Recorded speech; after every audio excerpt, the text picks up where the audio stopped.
Hello everyone, mayambu khurumjari my hobby amasung my chakhumgi my gaidigi aina ngasi uchagadaba asi aigi Khuthong aina thongba Khuthong Elisha thongba aduni aina ngasigi blog asida uchariba asi. Thank you so much to each and every viewers. Today I am showing my own way of Elisha fish preparation. Kindly have a view thoroughly, and very thankful to each and everyone for being with me. Aina sige matang sige clip se khajitang vertical oina lawre aduna video se katang pick kare. Still hojik shu ai haigadaba yamna warli ai gi videography to matamda yamna asumaina lawkhiba matam asida yenbada yamna nungaite mayam ngakpigani. Aina ngasigi Elisha thongba sida seasonary base only one potato Elisha si aina se Ganesh gurigi market gi lawjarak pani sida piece manga makok amaga thongbagi Elisha makok amag thongbagi adugi mawong ado ay uchagani. Aina Elisha si yaingan khajitanga thum kharaga yaingan habidi machuga thumga degi thau khajitang hapcharaga ina siga Elisha se sumana marinate tawjare.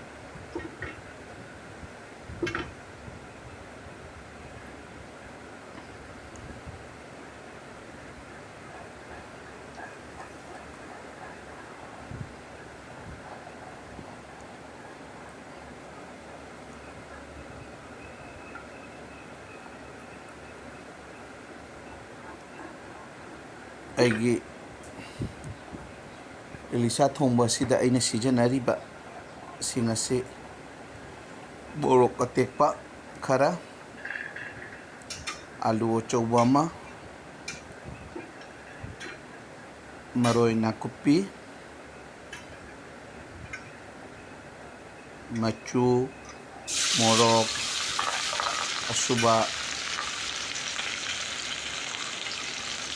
ada jira khajitang yamna likpada powder to kono mukti mana liye aduga kali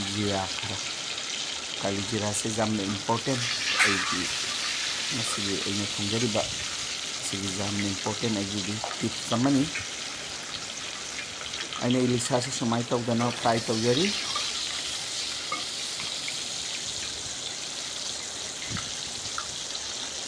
Elisha se marum yaure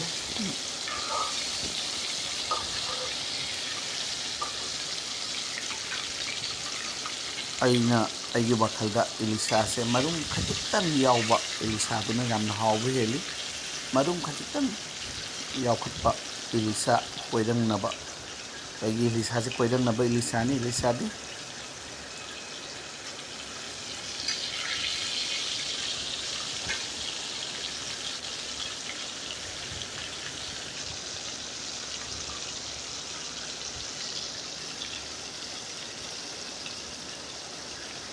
alu se sumaina Elisha thongbada asumai thawdana alu se ini semjare. I cut the potatoes like this. This is a very special and very tasty Elisha fish curry. Please do try the same. There are many ways of preparing Elisha fish like Elisha Siddha, Elisha with sorso, sorio, akadi hangam maruga, Elisha ga thongba, posto ga thongba. So there are many ways, and this is one of the ways. This is very tasty. Here you will be getting the very nice smell of Elisha fish in this recipe.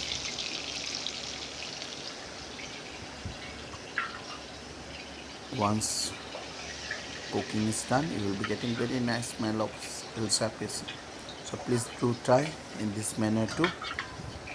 Elisha se ina ngawba ꯂꯣꯏꯖꯔꯦ ꯑꯗꯨꯅ ꯁꯨꯃꯥꯏꯅ ꯇꯧꯗꯅ ꯑꯩꯅ ꯄꯨꯈꯝ ꯑꯁꯤꯗ plate ꯑꯁꯤꯗ ꯂꯧꯊꯣꯛꯆꯔꯤ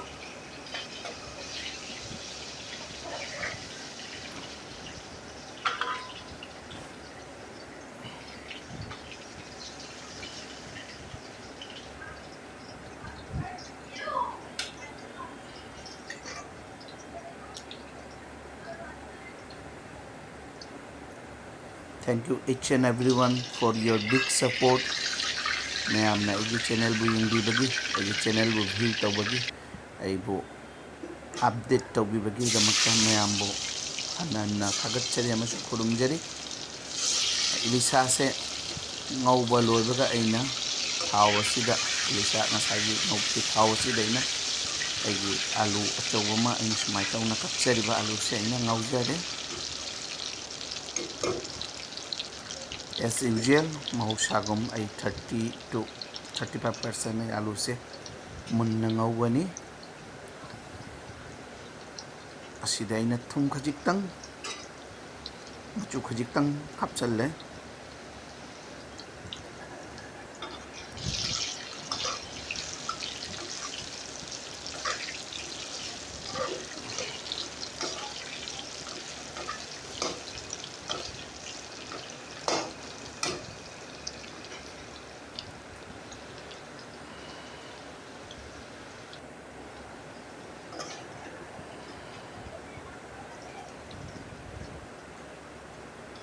alu ngawbo mulle haibadi munba haibadi aina asigi stage sigi oina 35% munbagi moongda aina ngawba se lojare this is the kalijira khajitang ain thamawi aina uchchaba se khatan yame aduna asigi half part kalijira hape just after that aina morok tangkhai morok mapum tangkhai hapchaba se ahum khachei hapchare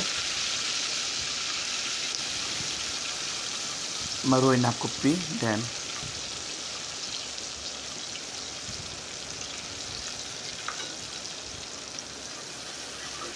mayam singse ngauminari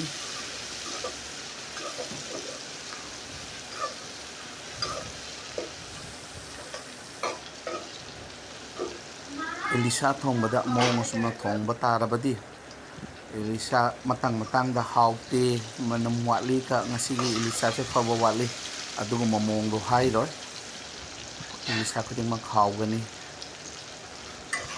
hoi amana henba amana watpa aduna mong amani aina maroi se husiki thau ngauminariba maroi nakupi ngasagi aigi machanching ngauminariba se 1/3 lawthokchare hoji 2/3 leidi sida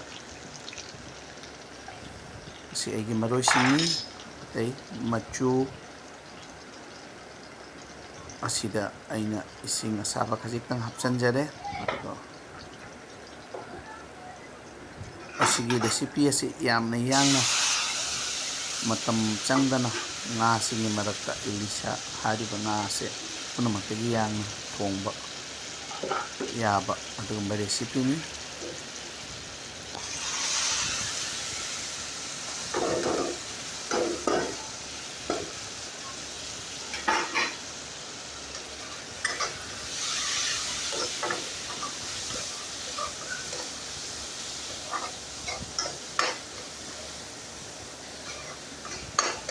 si mayamda blog asi uningbagi wakhaldagi yamna nganna yamna ayukta just after finishing the angang school gi tiffin gi angang chatkibagi just matungda aina thongjaba adugumba recipe ni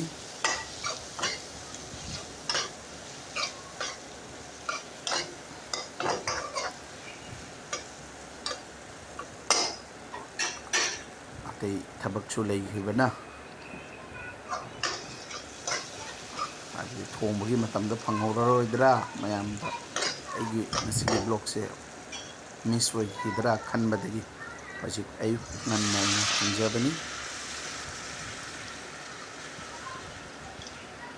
hojik ising asaba add tawjare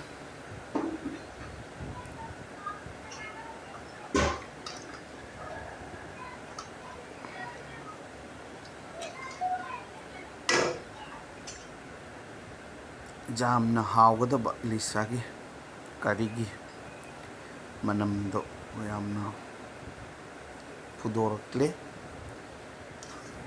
ꯑꯩꯅ ꯁꯤꯗ salt ꯑꯦꯁ ꯄꯔꯗ ꯃꯥꯒꯤ ꯆꯥꯡ ꯃꯇꯨꯡ ꯏꯟꯅ ꯔꯤꯀ꯭ꯋꯥꯏꯔꯃꯦꯟ ꯃꯇꯨꯡ ꯏꯟꯅ ꯍꯥꯞꯆꯔꯦ, ꯉꯁꯥꯏꯁꯨ ꯍꯥꯞꯆꯈꯤꯕꯅꯤꯅ ꯌꯥꯝꯅ ꯍꯥꯞꯄ ꯌꯥꯗꯦ꯫ Then I am adding the fried Elisha fish, ꯉꯧꯅ ꯊꯝꯖꯕ ꯑꯗꯨ ꯑꯩ ꯍꯥꯞꯆꯔꯦ꯫ ꯁꯤ ꯃꯌꯥꯝꯁꯦ ꯐꯨꯠꯃꯤꯟꯅꯒꯅꯤ꯫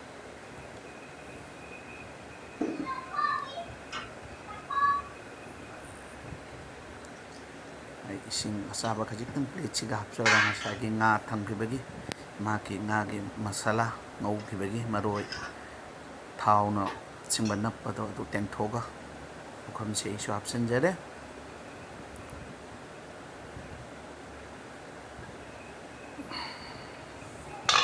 ꯍꯧꯖꯤꯛ ꯉꯥꯏꯍꯥꯛꯇꯪ ꯃꯤꯅꯤꯠ 4ꯃꯨꯛ ꯑꯩꯅ ꯀꯨꯞꯂꯕꯒꯤ ꯃꯇꯨꯡꯗ ꯏꯂꯤꯁꯥꯁꯦ ꯀꯨꯞꯄꯒ ꯑꯩꯅ ꯂꯧꯊꯣꯛꯅ ꯌꯦꯡꯉꯦ꯫ ꯑꯂꯨꯁꯦ ꯃꯨꯜꯂꯦ, ꯑꯗꯨ ꯑꯣꯏꯔꯕꯁꯨ ꯈꯖꯤꯛ ꯋꯥꯠꯂꯤ, ꯉꯥꯏꯍꯥꯛꯇꯪꯒ ꯑꯩꯒꯤ ꯀꯥꯔꯤꯁꯦ ꯑꯩ ꯀꯨꯞꯆꯈꯤꯅꯤ, ꯍꯥꯏꯕꯗꯤ ꯕꯣꯏꯜ ꯇꯧꯖꯈꯤꯅꯤ꯫ ꯑꯁꯤ ꯃꯆꯨ ꯈꯇꯪ ꯐꯖꯍꯟꯅꯤꯡꯉꯗꯤ ꯑꯗꯨꯅ ꯌꯥꯔꯕꯅꯤ, ꯑꯗꯨ ꯑꯣꯏꯔꯕꯁꯨ ꯑꯩꯅ ꯃꯆꯨ ꯈꯖꯤꯛꯇꯪ ꯑꯦꯗ ꯇꯧꯕꯒꯤ ꯑꯩꯅ ꯁꯤꯒ ꯈꯖꯤꯛꯇꯪ very little amount of ꯑꯩ ꯀꯥꯁꯃꯤꯔꯤ ꯃꯤꯔꯆ ꯄꯥꯎꯗꯔꯗꯣ ꯍꯥꯞꯆꯔꯦ꯫ ꯑꯩꯒꯤ ꯏꯂꯤꯁꯥ ꯊꯣꯡꯕꯁꯦ ꯑꯣꯜꯃꯣꯁ ꯌꯥꯕꯒꯤ ꯃꯑꯣꯡ ꯂꯥꯛꯑꯦ꯫ ꯑꯩꯅ ꯐꯥꯏꯅꯦꯜꯒꯤ ꯁ꯭ꯇꯦꯖ ꯑꯁꯤꯗ ꯑꯩꯅ ꯇꯧꯖꯔꯤꯕ ꯃꯑꯣꯡ ꯑꯁꯤ ꯑꯃꯨꯛꯇꯪ ꯃꯨꯟꯅ ꯌꯦꯡꯕꯤꯌꯨ꯫ ꯑꯁꯤꯅ ꯑꯩꯒꯤ ꯏꯂꯤꯁꯥ ꯑꯩꯅ ꯊꯣꯡꯉꯤꯕ ꯈꯨꯊꯣꯡ ꯑꯁꯤ ꯑꯃꯨꯛ ꯍꯦꯟꯅ ꯍꯥꯎꯍꯟꯕ ꯑꯣꯏ꯫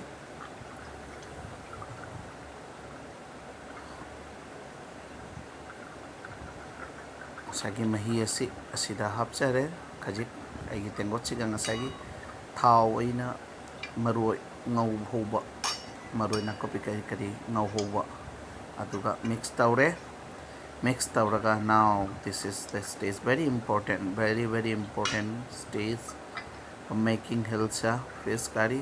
ꯉꯁꯥꯏꯒꯤ ꯇꯦꯡꯀꯣꯠ ꯑꯁꯤꯗ ꯊꯥꯎ ꯑꯍꯤꯡꯕꯁꯨ ꯈꯖꯤꯛ ꯌꯥꯎꯔꯤꯕꯅꯤꯀꯣ, ꯃꯃꯥꯡꯒꯤ ꯑꯩꯅ ꯑꯗꯨ ꯎꯠꯆꯗ꯭ꯔꯦ꯫ ꯈꯖꯤꯛꯇꯪ ꯃꯁꯇꯔꯗ ꯑꯣꯏꯜ ꯑꯍꯤꯡꯕ ꯈꯖꯤꯛꯇꯪ ꯌꯥꯎꯏ, ꯑꯗꯨꯒ ꯉꯁꯥꯏꯒꯤ ꯑꯩꯅ ꯉꯧꯖꯕ ꯊꯥꯎ ꯃꯍꯤꯗꯣ ꯍꯥꯞꯆꯔꯒ my recipe is done. Thanks a lot. ꯃꯌꯥꯝꯕꯨ ꯑꯩ ꯃꯣꯔꯣꯛ ꯇꯪꯈꯥꯏ ꯈꯔ ꯍꯥꯞꯆꯔꯦ꯫ ꯏꯂꯤꯁꯥ ꯊꯣꯡꯕꯗ ꯐꯗꯤꯒꯣꯝ ꯃꯥꯒꯤ ꯃꯅꯝꯁꯤ ꯌꯥꯝꯅ ꯅꯨꯡꯁꯤ, ꯑꯗꯨꯅ ꯐꯗꯤꯒꯣꯝ ꯍꯥꯞꯄꯒꯤ ꯊꯣꯏꯗꯣꯛꯄ ꯃꯊꯧ ꯇꯥꯗꯦ ꯑꯩꯒꯤ ꯃꯇꯨꯡ ꯏꯟꯅ꯫ ꯀꯅꯥꯒꯨꯝꯕꯅ ꯍꯥꯞꯄꯤ, ꯑꯩꯁꯨ ꯍꯥꯞꯄꯤ ꯃꯇꯥꯡ ꯃꯇꯥꯡꯗ, ꯑꯗꯨꯒ ꯑꯗꯨ ꯍꯥꯞꯄꯒꯤ ꯊꯣꯏꯗꯣꯛꯄ ꯃꯊꯧ ꯇꯥꯗꯦ꯫ ꯌꯥꯝꯅ ꯃꯁꯥꯂꯥ ꯌꯥꯝꯅ ꯕꯦꯁ ꯑꯣꯏꯕ ꯔꯦꯁꯤꯄꯤ ꯅꯠꯇꯦ ꯃꯁꯤꯗ, ꯃꯁꯥꯒꯤ ꯑꯣꯏꯕ ꯃꯅꯝ ꯅꯨꯡꯁꯤꯔꯕ ꯃꯁꯥꯒꯤ ꯀꯣꯟꯅꯔꯕ ꯑꯗꯨꯝ ꯉꯥꯅꯤ꯫ That is done. Thanks a lot each and everyone for viewing my blog, and please do support so that I can come with another new recipe, new blog. Since I do have some work schedule, so I don't like to skip my vlogs, daily vlogs. That's why I'm making this recipe in 2 days early morning. Thank you so much.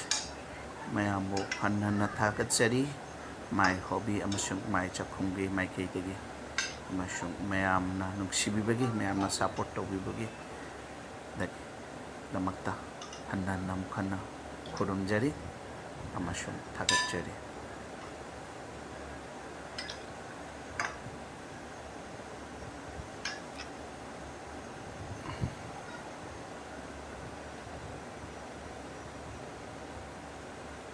Thank you so much. Thank you.